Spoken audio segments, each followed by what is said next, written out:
को डिस्कस करेंगे। देखिए क्या है कि a 1.2 metre tall girl spots the balloon moving with the wind in a horizontal line at a height of 88.2 metre from the ground. आप ना केवल इतना पढ़िए पहले। अ 1.2 मीटर टॉल गर्ल यानी कि एक लड़की, यहाँ पर दिखाई भी दे रहा होगा आपको, एक लड़की है। वो लड़की कर क्या रही है कि वो बैलून को देख रही है, मतलब अब वो यहाँ पर से पहले यहाँ देख रही है, ठीक है, बैलून को। तो बैलून यहाँ पर है, आपको दिखाई भी दे रहा होगा साफ साफ, ठीक है। फिर उसके बाद क्या हो रहा है कि बच्चों बैलून ऐसे थोड़े टाइम बाद क्या हो जाता है कि बैलून उड़ते उड़ते उड़ते यहाँ पहुँच जा रहा है, ठीक है। और ज़मीन से कितना ऊपर है बैलून? बैलून है 88.2 मीटर दूर है, ऊपर है, ठीक। ठीक हो गई। अब मैं एक बात बताता हूँ आपको। देखिए अगर ये लड़की यहाँ पर से देख रही है, पहले ऑब्जर्व कर रही है बैलून को, तो पहले भी उसके आंख पर एलिवेशन का एंगल बन रहा होगा 60 डिग्री, और बाद में भी उसका एंगल बन रहा होगा, लेकिन वो एंगल कितना बन रहा है? 30 डिग्री बन रहा है। तो मतलब 60 डिग्री का 30 डिग्री हो गया, ठीक। तो 60 डिग्री का 30 डिग्री हो गया। तो इस बीच जब ये 60 डिग्री का क्या हुआ, 30 डिग्री हुआ, तब हमें ये बताना है। देखिए the angle of elevation of the balloon from the eyes of the girl at any instant, किसी जगह पर 60 था या किसी टाइम पर, the angle elevation reduces to 30, वो कम हो गया 30 तक।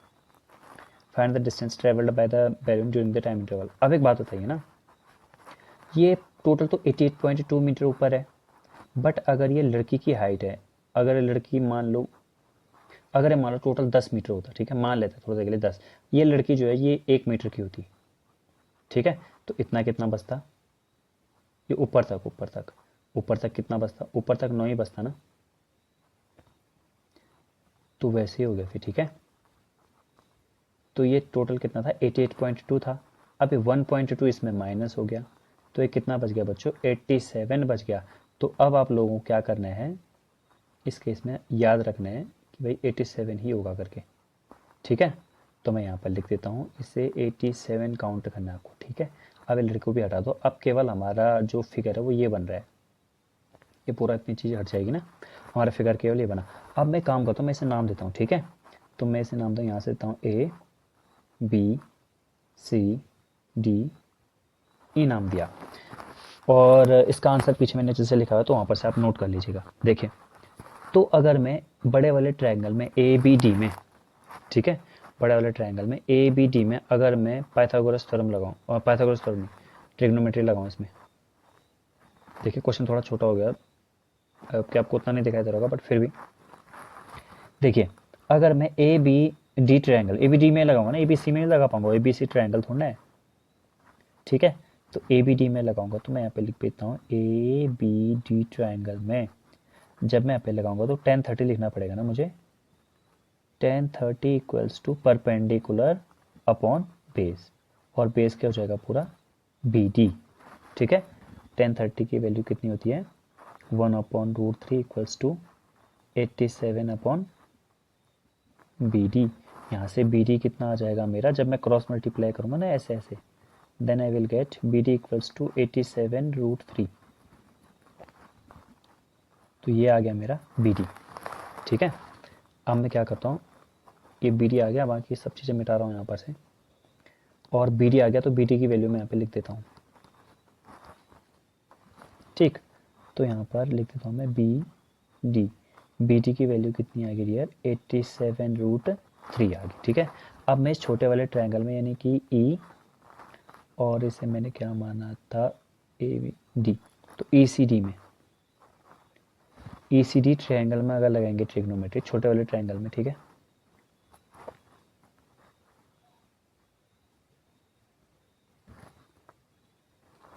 ये बी था, ये सी था, ये डी था। तो अगर ई सी डी में लगाते हैं तो यहाँ पर हो जाएगा 1060, और 1060 की वैल्यू कितनी हो जाएगी? परपेंडिकुलर तो सेम ही रहेगा ना, यानी कि इसकी हाइट तो सेम ही रहेगी ना, वो उसकी बात कर रहा हूँ, अपॉन बेस, और बेस जो है इसका डी सी। 1060 की वैल्यू होती है √3 equals to 87 upon D C. यहाँ पर से क्रॉस मल्टीप्लाई करेंगे तो डी सी √3 इक्वल्स टू 87, ये आ गया, ठीक है। अब इसी को करते हैं थोड़ा सा आगे, देखिए अब क्या हो। बी डी हमारा कितना आया 87√3 और हमारा ये अभी क्या आया था हमारा ये डी सी, ये जो है हमारा डी सी ये कितना आया, ये आया 87/√3, डी सी √3 बराबर 87, तो डी सी बराबर हो गया 87/√3।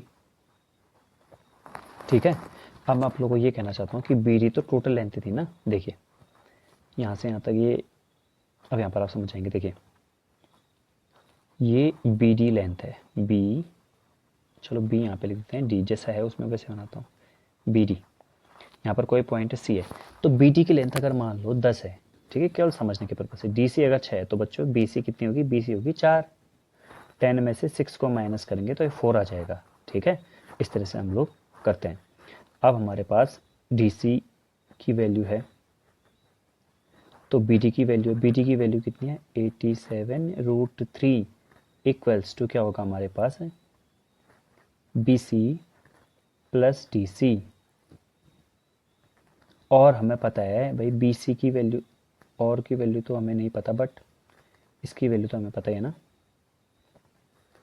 87√3 माइनस डी सी को इधर कर देते हैं, 87/√3 माइनस नहीं इक्वल्स टू बी सी, तो ऐसे बी सी कितना आ जाएगा, जब इसका यहाँ मल्टीप्लाई करेंगे ना √3 का, तो ये तो केवल 3 हो जाएगा, 87 3 हो जाएगा, तो 87 3 कितना हो जाएगा हमारा, 87 3 हम लोग लिख लेंगे 261 माइनस 87 अपॉन में √3 इक्वल्स टू क्या आया बी सी, और ये बी सी है क्या, बी सी बच्चों अगर आप देख पाएंगे तो बी सी वही डिस्टेंस है जो ये बैलून यहाँ से यहाँ तक चला, जो ये बैलून यहाँ से यहाँ तक चला ना, वही डिस्टेंस है बी सी। ठीक है, तो ये हमारा आ रहा है।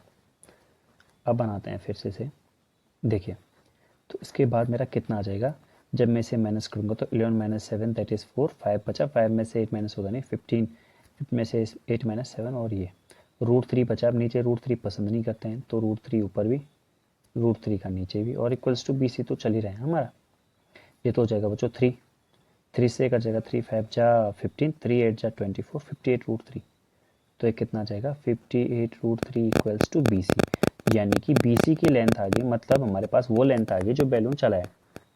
ठीक है, 58√3।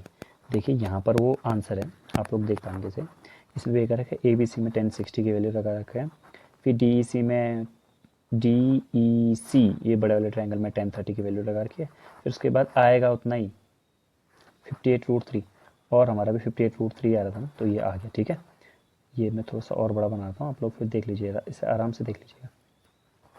Let the first portion of the balloon is इतना। ठीक है, तो ये पूरे का पूरा क्वेश्चन का आंसर है बच्चों, ये हमारा फाइनल आंसर। ठीक है, ये वाला, इसे आप लोग कर लेंगे, आई होप सो। ठीक है, तो मिलते हैं अब आपको नेक्स्ट वाली वीडियो में, जिसमें आप लोगों के साथ डिस्कस करूँगा मैं इस exercise as well as this chapter का लास्ट क्वेश्चन। ठीक है, तो तब तक के लिए थैंक यू।